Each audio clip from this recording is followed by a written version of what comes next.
જૂનાગઢ જિલ્લાના કેશોદ તાલુકાના ગ્રામ્ય વિસ્તારો સહિત રાજ્યમાં તમામ શહેરો અને નાના નગરોમાં ખેત ધિરાણ પર પ્રોસેસ ચાર્જ અને જીએસટી વસૂલવા સામે ખેડૂતોમાં ભારે રોષ જોવા મળ્યો છે।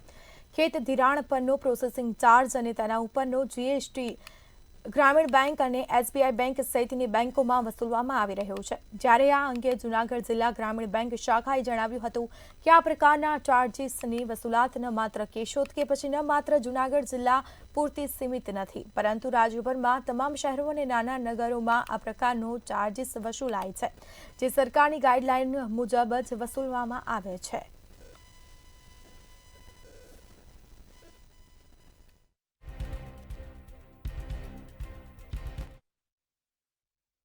હવે સરકાર પાસે અમારી એટલી માંગ છે કે જે પાક ધિરાણના ઉપર જે પ્રોસેસિંગ ફી અમારી પાસેથી લેવામાં આવે છે, પ્રોસેસિંગ ફી ઉપર પણ પાછો ટેક્સ લેવામાં આવે છે, જેની અમે રજૂઆત કરેલી છે।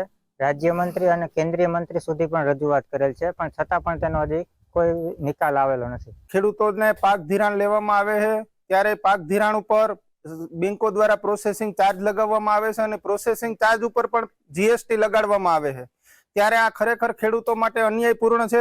જે ખેડૂતોને પરવડે એવું નથી। સરકારો મોટી મોટી વાતો કરે છે કે અમે ખેડૂતો પાસેથી કોઈ પણ પ્રકારનો ટેક્સ નથી લેતા, ત્યારે સરકાર આવા ખોટા ટેક્સો ખેડૂતો પાસેથી ઉઘરાવે અને ખેડૂતો ઉપર વધારાનો બોજો નાખે છે। અને સરકારને અમારી વિનંતી છે કે આવા ટેક્સો છે ખેડૂતો ઉપરથી હટાવી લેવા જોઈએ।